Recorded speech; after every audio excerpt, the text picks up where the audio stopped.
Puji Tuhan, kita dapat kesempatan untuk boleh belajar bersama-sama. Amin. Ya, tetap pada tema. Apa temanya? Jangan lupa. Ayo, bagaimana? Blessed to be a blessing. Diberkati supaya kita bisa menjadi berkat.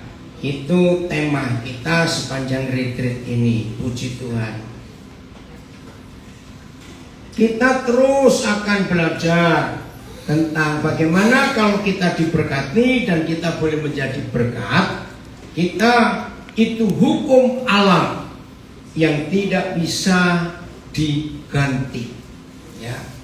Contoh, ketika matahari menguapkan, menyedot air yang ada di darat, ya, ini hukum alam.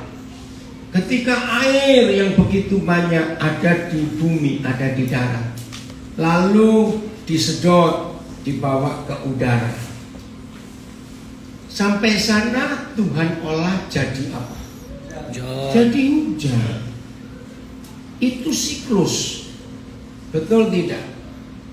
Dari mata air sungai, lalu airnya mengalir menjadi sungai, ujungnya kemana? Laut. Tapi sampai laut diolah lagi oleh matahari, diambil air tawarnya, naik ke udara, diolah lagi jadi apa? Hujan lagi. Terus untuk menambahkan mata air sungai itu, saudara, ini siklus yang ada di dunia ini. Coba merenung. Kita gak usah lihat Alkitab dulu, kita lihat fakta alam itu. Apa yang pasti terjadi kalau siklus ini berubah? Ayo cepat. Apa yang terjadi kalau siklus ini berubah? Bisa kekeringan, bisa kebanjiran. Maka itu kalau hidup kita diminta oleh Tuhan jadi diberkati supaya jadi berkat, itu sudah merupakan hukum dalam kehidupan ini. Maka itu sejak sesi pertama kita belajar untuk menjadi berkat karena kita sudah diberkati. Itu tidak perlu perjuangan hidup, tidak perlu pergumulan hidup. Betul atau salah kalimat ini? Karena itu siklus, nggak bisa tidak. Dan tadi saudara jawab, kalau siklus ini dirubah, saudara setuju saya katakan disaster? Betul nggak? Bencana yang ngeri sekali kalau siklus ini diubah. Tapi faktanya, saya tanya, faktanya, setan berhasil nggak merubah siklus ini dalam hidup kita, bukan dalam hidup alam? Iya. Jawab, setan berhasil tidak merubah siklus ini di hidup kita? Coba jawab. Iya. Berhasil. Pernahkah kita menyadari kalau setan berhasil, berarti yang gagal siapa? Tuhan. Yang gagal itu Tuhan. Karena hukumnya dirusak, siklusnya dirusak. Betul atau tidak? Siapa pernah dengar firman ini? Yang punya banyak akan ditambahi, yang gak punya Akan diambil. ayo, aneh gak hukum ini? Bisa gak kita berkata, Tuhan kejam sekali, sudah gak punya diambil? Lu ya atau tidak? Lama saya merenungkan firman itu, maksudnya apa? Sudah punya malah ditambah, yang nggak punya diambil. Begini hukumnya. Mas ingat perumpamaan talenta, ada dikasih 5, kasih 10, kasih 1, Mas ingat? Yang diambil yang mana? Kecil. Yang kecil yang 1. Kenapa? Beri kepada orang lain. Karena aku beri kamu 1 dan kamu tidak multiplikasikan, yang aku ambil untuk mereka yang mau menyatakan siklus itu. Jadi ini loh saudara, ruginya orang pelit. Orang pelit itu tidak akan mendapat apa-apa dari Tuhan. Orang pelit hanya akan dapat apa-apa karena perjuangannya sendiri. Wow. Tolong catat kalimat ini. Orang pelit itu akan dapat apa saja karena apanya? Perjuangannya. Tapi orang yang punya, mengapa ditambah lagi? Karena Tuhan melihat ketika Tuhan beri orang itu beri terus. Maka itu Tuhan tambahkan terus. Sampai ada istilah, Tuhan dengan manusia itu selalu buat racing, perlombaan. Perlombaan dalam hal apa? Perlombaan dalam memberi. Kalau Papa di surga melihat hidup kita suka memberi, maka pasti Papa ngapain? Ayo beri. Nah, ketika Papa melihat kita suka memberi, setelah dia memberi kita, maka Tuhan beri lagi kepada kita. Baru kita terima yang dari Tuhan, kita beri lagi. Racing nggak antara Tuhan dengan kita? Buat balapan nggak?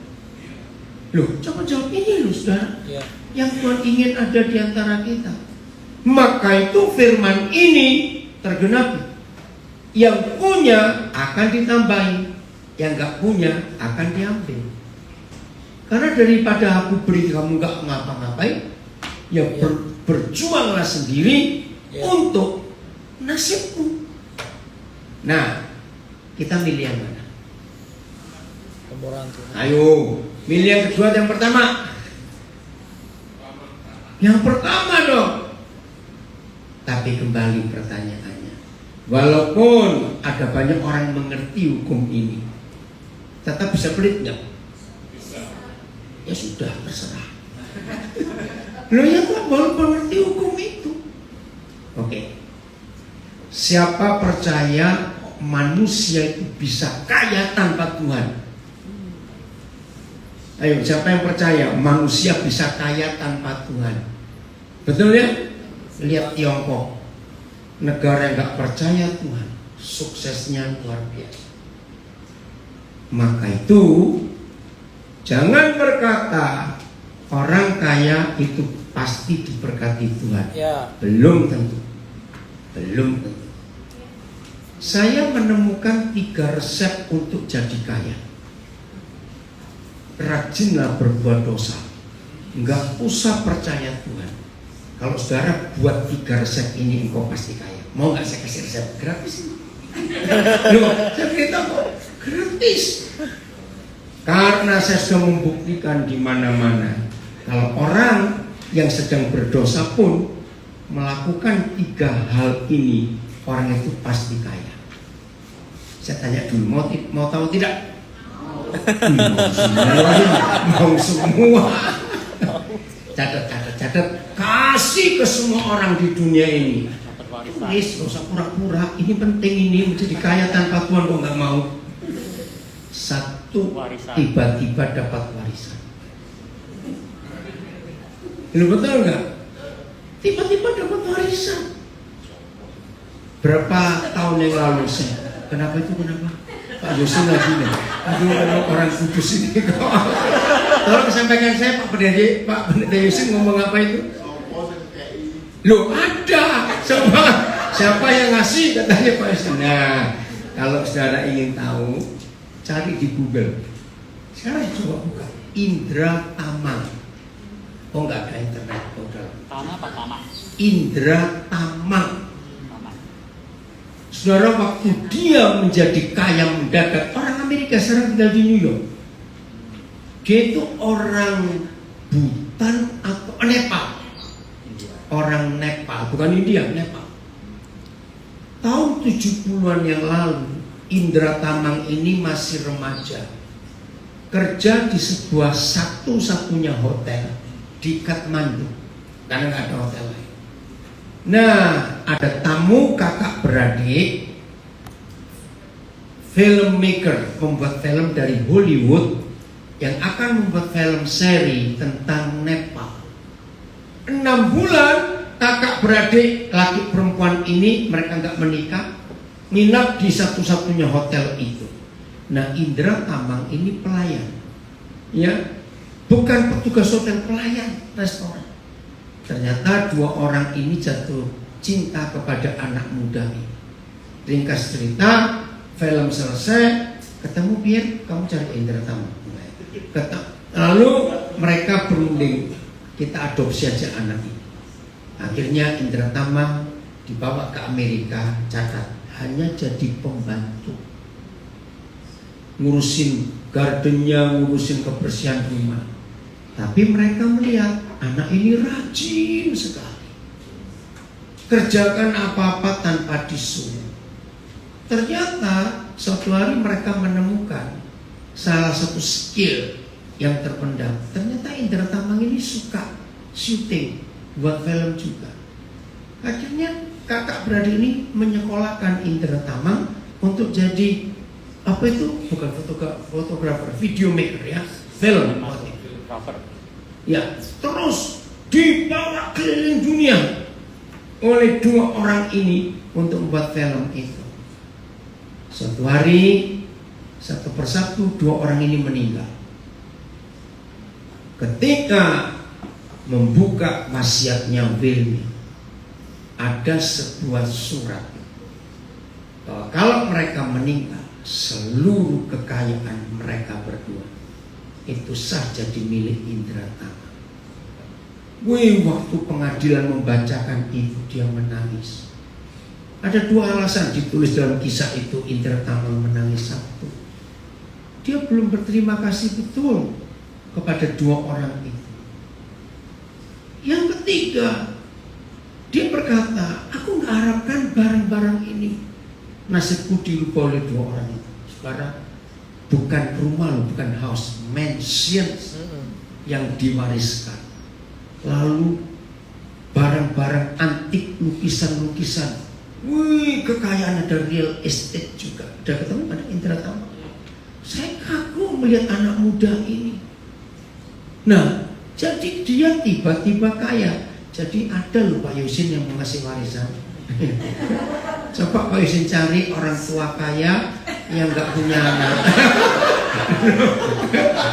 Sopo yang warisan? Maaf. Oke. Nomor 2, tolong catat. Bisa kaya tanpa Tuhan, rajin. Ngetu orang Jawa bilang. Rajin, kerja keras. Yakin orang yang rajin kerja keras tanpa Tuhan bisa kaya? Bisa. Memang itu hukum. Nggak usah cari Tuhan, nggak usah doa puasa, nggak usah memberi persembahan. Kalau rajin dapat warisan, rajin pasti kaya. Nah, yang ketiga ini catat, pelit kok. Lu serius? Orang pelit itu pasti kaya, betul tidak? Ya, nah, orang kaya, orang pelit itu kalau beli ikan cuma kepalanya saja, di sup 3 hari, cuma dimakan kuahnya. Hari keempat baru tetelannya yang dimakan. Nah, orang begini jangan pelihara kucing, kucingnya mati. Nggak kebagian. Ngerti maksudnya? Nah, itu orang pelit, saudara. Yakin dengan 3 resep itu orang itu bisa kaya? Kok nggak percaya sih? Oh ya, pasti bisa. Luar biasa. Kaya tapi miskin. Nah, itu dia kaya tapi miskin. Karena sayang menggunakan berkatnya itu. bersyukur kepada Tuhan di hampir semua negara di dunia hampir. Kalau ada orang kaya dan kekayaannya nggak pernah dibagi, baik untuk keluarganya, maka undang-undang hampir semua negara, kalau orang itu meninggal, kekayaannya diambil negara. Betul? Siapa pernah tahu museumnya, bacanya Getty atau Jetty di Los Angeles? Getty. Saudara, ini orang pertama di dunia yang menemukan kapal tanker. Saudara cari filmnya. Saya sampai 6 kali nonton filmnya di pesawatan. Nggak ada waktu kok saya duduk nonton filmnya. Judulnya All Money in the World. Ya, All Money in the World. Nangis saya lihat film itu. Orang kaya, cucunya 17, anaknya kacau semua. Nah, dalam film itu dari cucu yang belasan itu ada satu yang dia jadikan cucu emas, namanya Paulo.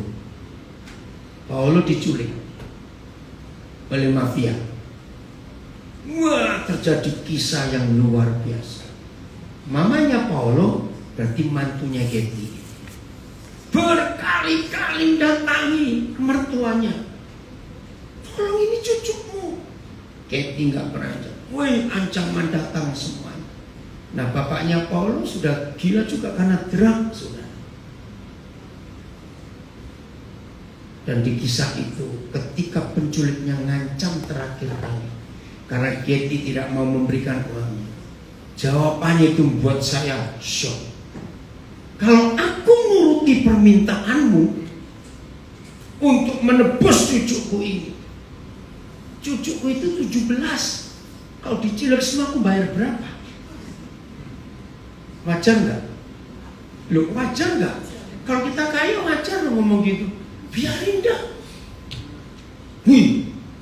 Akhirnya orang ini meninggal di mansionnya, rumah yang mewah, sambil terduduk karena dia stres.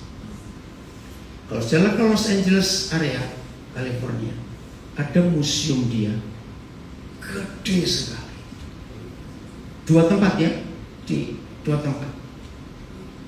Nggak ada satupun turunannya yang mewarisi, karena dia nggak mau beri, semuanya habis nanti, diambil negara. Maka itu temanya menarik, all money in the world. Ngeri. Itulah kekayaan yang gak ada habisnya. Banyak filantropis, betul nggak? Di Amerika paling banyak. Tapi izinkan saya, bukan saya iri hati, tidak, saya berkata, hampir 100% filantropis itu mengelola kekayaannya sendiri. Maka itu mereka pasti buat yayasan. Maaf, itu artinya dari kita untuk kita. Loh, betul tidak? Kalau mereka betul-betul filantropis, serahkan ke orang lain. Berani mengelolanya, jangan dikelola keluarga sendiri. Maaf ya, itu hak mereka. Saya cuma bicara. Inilah kekayaan. Hanya Tuhan Yesus satu-satunya pribadi di dunia ini yang pernah berkata, uang itu setan. Betul atau tidak? Terus saya tanya, uang itu setan? Tidak ada orang di dunia berkata seperti Yesus. Maka itu saya sudah berhasil memasyarakatkan, mengajak banyak orang untuk berkata uang itu setan. Ini Indonesia ya. Sehingga kalau anak-anak di rumah tahu uang itu setan, maka anak-anak bilang, Ma, aku minta setan 20.000. Banyak sekali. Loh, betul, karena itu setan kok. Nah, sekarang setanmu ada berapa? Ayo, berapa ribu dolar? Berapa ratus ribu dolar? Ada berapa setanmu sekarang? Jangan, gak usah ngomong, percuma, suruh nyebut angkat, Tuhan tahu kok. Oke, saudara, ini prinsip uang itu setan. Oke, berikan saya contoh. Bagaimana yang cinta setan dan bagaimana nggak cinta setan? Ayo, bagaimana buktinya yang cinta setan dan nggak cinta setan? Yang cinta setan dulu gimana kalau cintai? Ya, cuma perlu terlalu kasar, yang halus dikit lah. Ya posesif, disayang-sayang, dipeluk-peluk, dilihat-lihat, itu yang sayang setan. Kalau nggak sayang,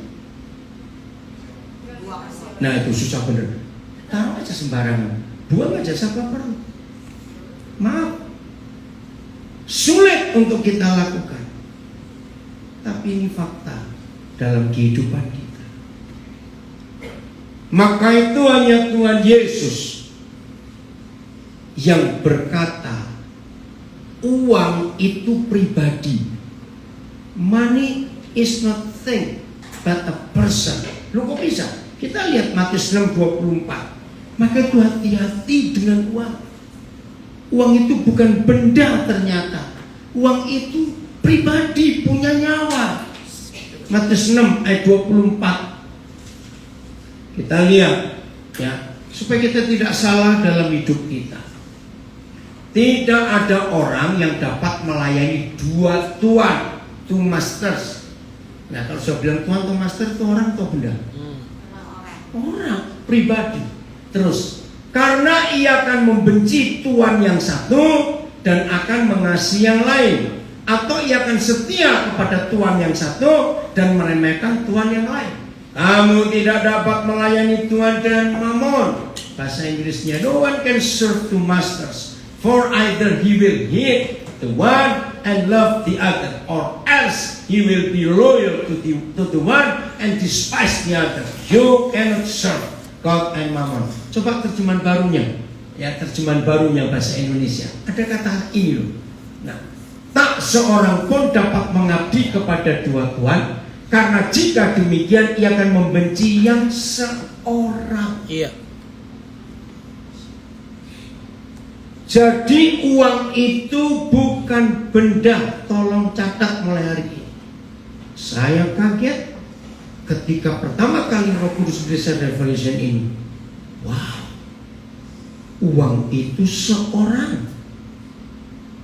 a person. Pantas dia punya otoritas, katakan amin. Karena two masters ini, both of them, they have their own authority. Betul atau salah kalau kita baca yang Tuhan Yesus katakan? Kita nggak bisa bohong. Hidup ini perlu uang, betul? Kita nggak bisa munafik. Orang mati aja nggak ada yang gratis, apalagi hidup. Nah, mari kita jujur. Saudara dan saya diminta untuk memilih siapa Tuhan kita. Menurut Tuhan Yesus di dunia ini hanya ada two masters, jangan lupa, cuma ada dua tuan. Siapa dan siapa? Yesus dan uang. Equal enggak? Sama enggak posisinya? Sama. Sama, tolong catat, sama posisinya. Wih, ini menakutkan. Maka itu saya punya prinsip ketika mengerti ayat ini. Uang selama masih di dompet, dia hamba yang setia. Tapi begitu uang pindah ke dalam hati, dia tuan yang kejam. Betul atau salah kalimat ini? Karena uang, kakak beradik kandung bisa bunuh-bunuhan. Betul? Karena uang, suami istri bisa perang. Maaf kalau saya pakai kalimat ini. Anak-anak pasti baik mana kok dengan orang tuanya. Dengar kalimat ini. Tapi mantu-mantu belum tentu. Betul atau salah? Iya. Loh, saya tanya.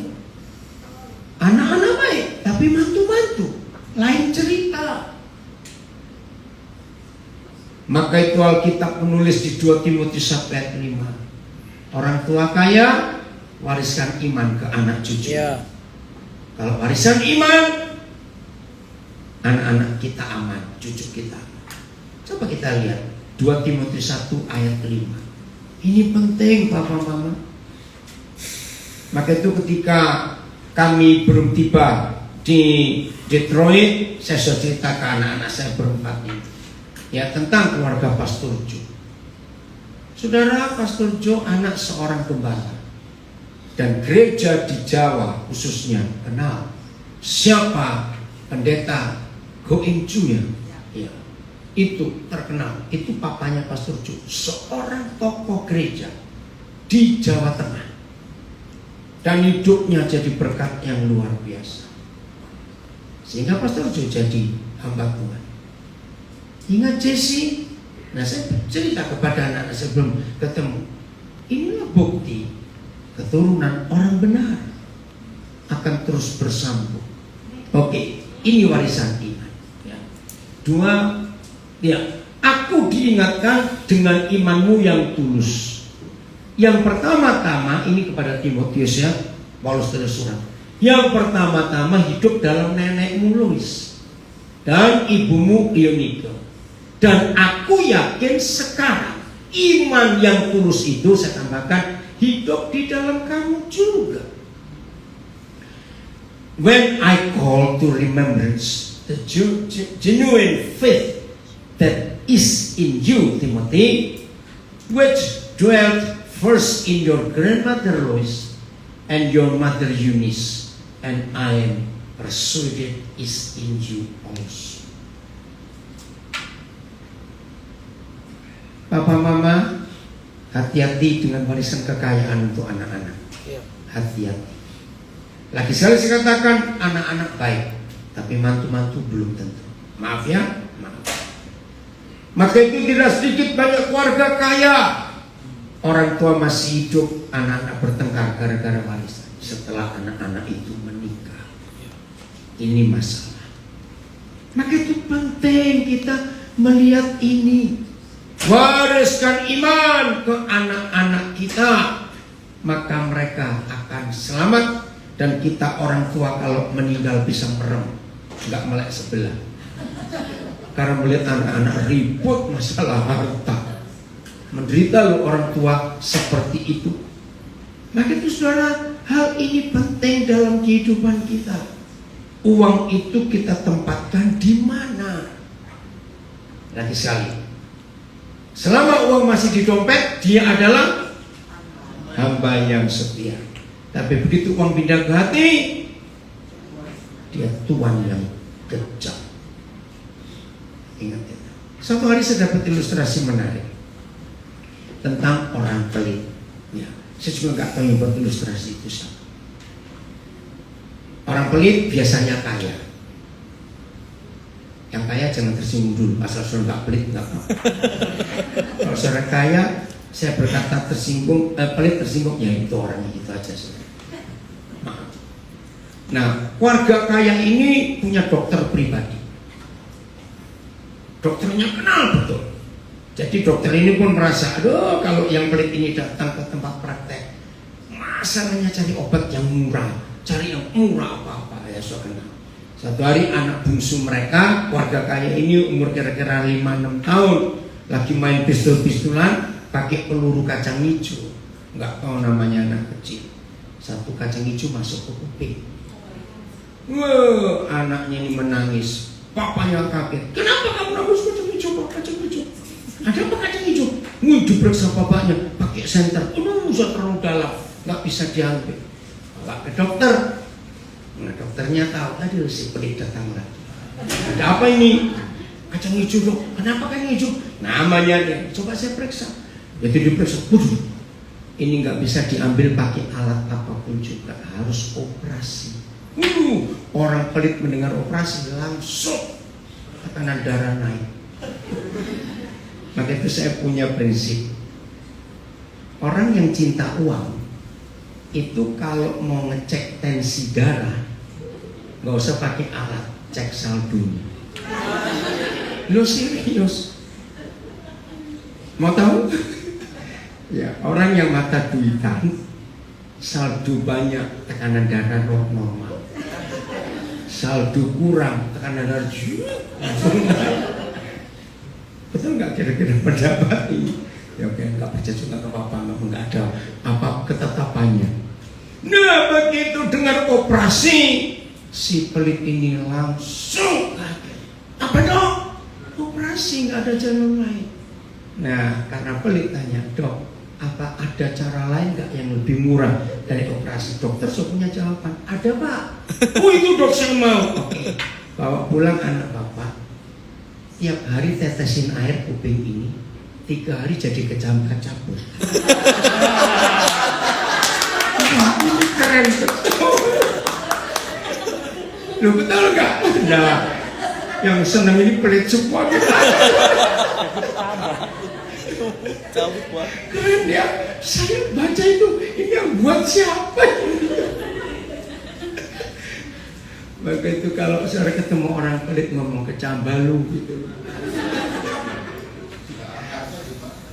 Loh tempatnya dicabut Pak Yosina. Nah itu orang pelit. Kenapa Pak? Enggak lah, ngecambah kok jebol. Bukan mangga itu di dalam. Saudara orang, kenapa? Ada gangguan mereka? Orang pelit itu untuk dirinya sendiri saja hitung-hitungan.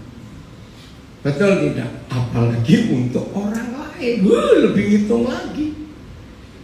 Maka itu hukum alam ini jangan kita ganggu. Kalau tidak siklusnya berubah, catat itu. Setiap kali siklus berubah, maka yang terjadi adalah kerusakan, disaster. Iya. Ayo tema ini kita hidupi. Nanti kita berbagi. Satu perikop ini saja kita belajar supaya kita tidak pelit. Selalu ingat hal ini. Lukas 7. Lukas 7 mulai ayat 36. Ya, Lukas 7 mulai ayat 36. Saya akan baca dengan cepat. Lukas 7 ayat 36 mulai.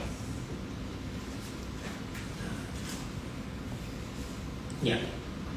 Seorang Farisi mengundang Yesus untuk datang makan di rumahnya.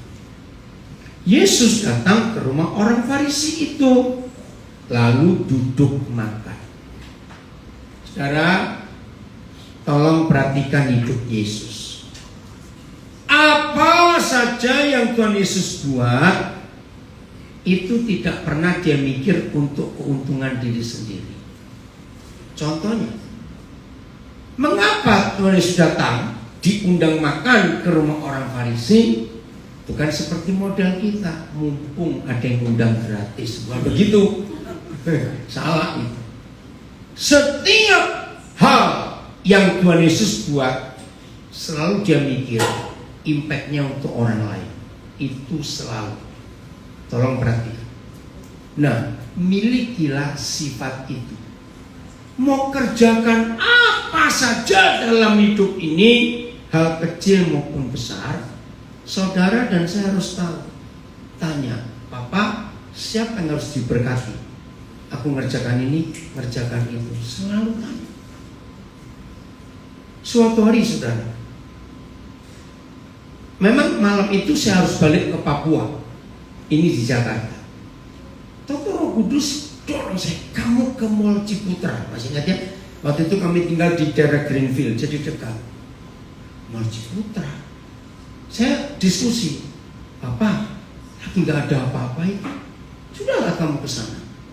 Nah, saya telepon istri saya, ada perlu nggak? Enggak itu. Mau ada waktu ini? Enggak. Saya tanya guru-guru yang nggak ada, ya udah. Lalu saya bilang yang mau jemput saya, tolong nanti kamu jemput di rumah ini, barang-barang kamu bawa. Setelah itu kamu jemput ini anak saya, jemput Papa di Mall Ciputra. Lo ada apa? Saya nggak tahu juga. Akhirnya saya berangkat tanpa saya tahu harus beli apa. Tiba-tiba begitu saya masuk ke Mall Ciputra, saya lihat seorang anak perempuan gelisah sekali. Nah, saya tahu ini orang yang Tuhan maksud. Terus saya dekati dia, ada yang saya bisa bantu. Saya nggak kenal. Begitu dia tahu saya tanya, dia kaget. Bapak siapa? Saya bilang, saya pendeta. Nggak usah takut, apa yang bisa saya tolong? Lalu dia nangis, saudara. Maaf, saya cerita. Dia mahasiswi dari Sulawesi, semester 3, sedang hamil dengan pacar. Tapi pacarnya nggak mengakui. Lalu saya diusir. Diusir dari mana? Saya tinggal di rumah tante. Oh ya? Terus rencanamu gimana? Nggak tahu, mesti buat apa. Boleh nggak saya minta nomor telepon ayah atau ibumu? Jangan, nanti mereka marah. Lu nggak bisa, mereka harus tahu keadaanmu. Setelah saya bujuk, saya paksa. Begitu saya telepon ibunya yang terima, wah langsung bentak-bentak, anak kurang ajar, bikin malu orang tua, dibiarin begini-begini. Mau saya dengerin dia dulu. Udah ibu, memang sudah terjadi. Saya pun kalau jadi orang tua saya akan marah.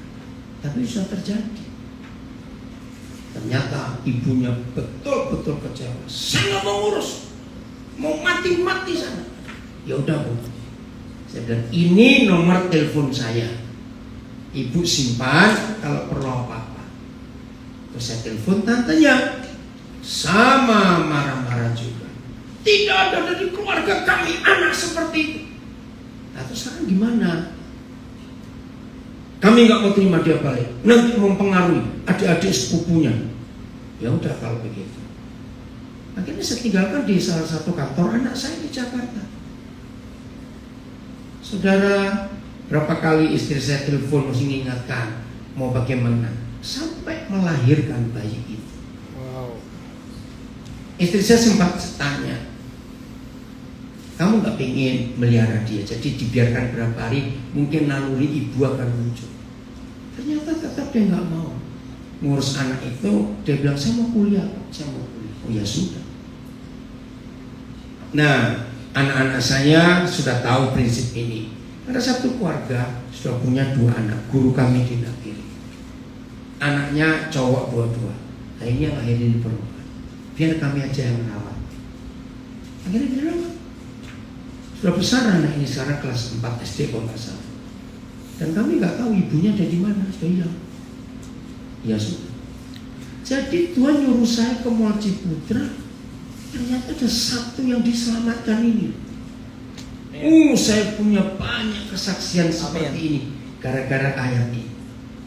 Apapun yang terjadi di hidup kita, selalu bertanya, siapa yang harus saya berkati dalam hidup ini?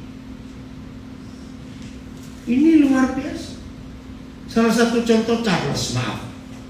Ya, ini unik pertemuannya. Saya nggak akan lupa 9 Agustus 2013. Waktu itu saya lagi antri check-in untuk ke Manila dari Cengkareng. Ya, saya naik Philippine Air. Nah kebetulan saya sendiri, antriannya agak panjang. Saya selalu punya sikap ini, kalau saya lagi diam nggak ngapa-ngapain, saya selalu tanya, Tuhan siapa yang harus saya berkati? Selalu begitu kebiasaan saya. Kalau saya ikut saya pergi, ada 3 airport yang jadi langganan saya, Surabaya, Makassar, dan Biak. Nah, karena itu paling sering kami lewati. Nah, di bandar airport itu ada yang jual makanan, bukan? Itu kalau mereka tahu saya lewat, pertanyaannya cuma satu, Pak, delay nggak Pak pesawatnya? Delay nggak? Aneh bukan? Kenapa orang pasti tanya saya delay atau tidak? Karena saya punya kebiasaan. Kalau pesawatnya delay, saya akan milih salah satu tempat makan itu, terus saya duduk, saya akan lihat orang yang lalu lalang. Wajah lapar kan kelihatan. Loh, betul tidak? Nah, saya panggil, bisa cleaner di WC, bisa porter, bisa siapa saja. Itu suka saya kalau di airport bandara agak lama.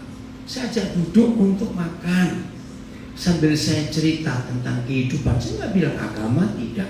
Saya nggak bilang Tuhan Yesus. Nah, yang punya rumah makan kan senang saya ngajak banyak orang terus.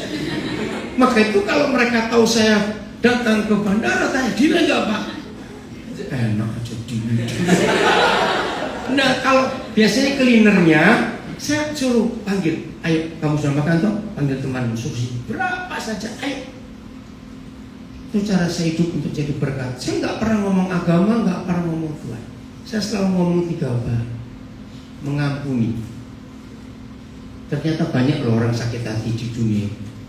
Betul nggak? Sakit hati itu membuat penyakit luar biasa di dunia. Saya bilang mengampuni. 2, tentang kasih, penerimaan, acceptance. 3, tentang harapan, hope, masa depan. Itu orang pasti kena kalau diajak ngomong itu. Baru tergantung yang lain kebutuhannya apa, nanti Roh Kudus yang jelas. Nah ketika saya antri check in, saya pas sendiri. Nah terus saya bilang, Tuhan ini nunggu lama, panjang. Saya memberkati siapa?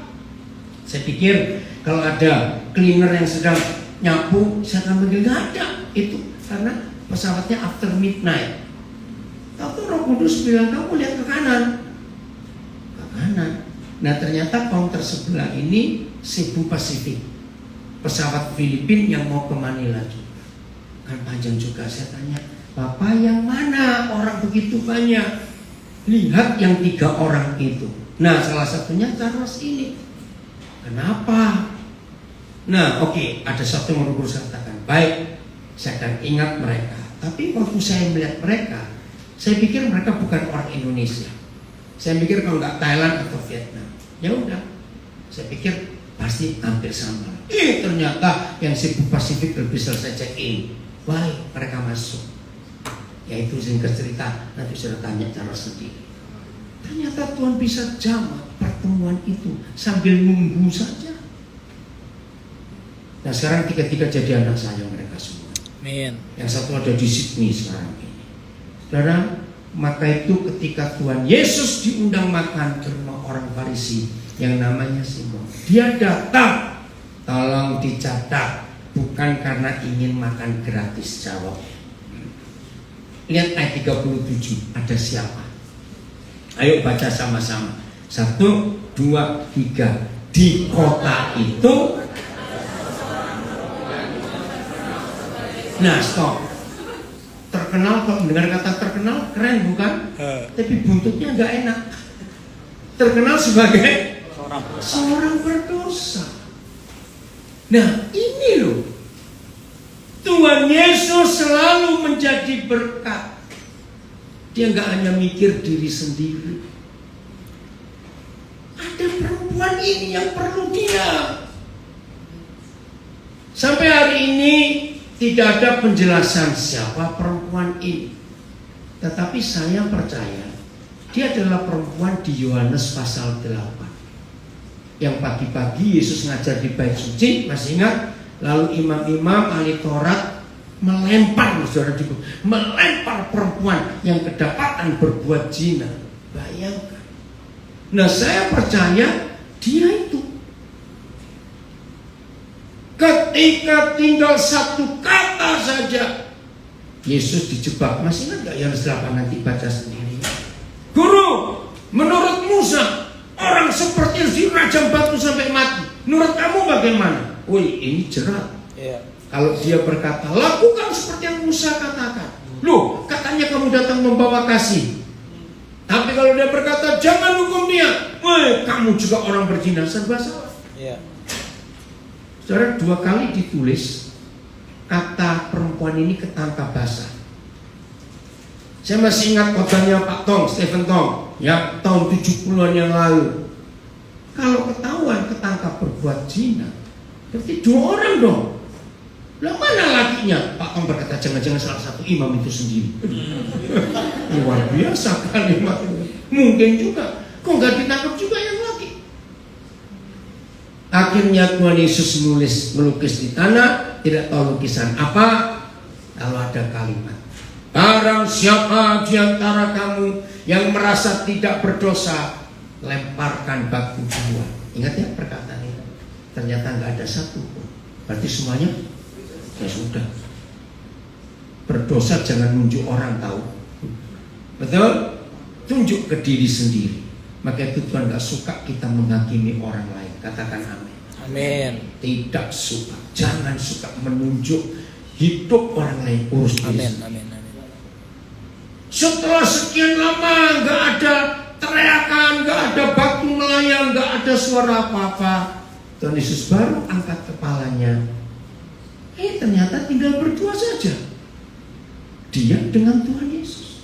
Pertanyaan yang luar biasa, di mana mereka yang lain? Pergi. Kalau gitu pergilah, tapi jangan berbuat dosa lagi. Aku pun tidak akan menghukum kamu. Karena syok, dia masih gak percaya kalau dia selamat. Tuhan Yesus segera pergi. Begitu perempuan ini sadar, ya kemana ini orang? Aku belum berterima kasih. Nah itu saya percaya dialah yang ada di Lukas 7 yang kita bahas sekarang. Dia ingin membalas kebaikan Tuhan yang membuat dia gak jadi mati. Apa yang dibuat oleh perempuan ini?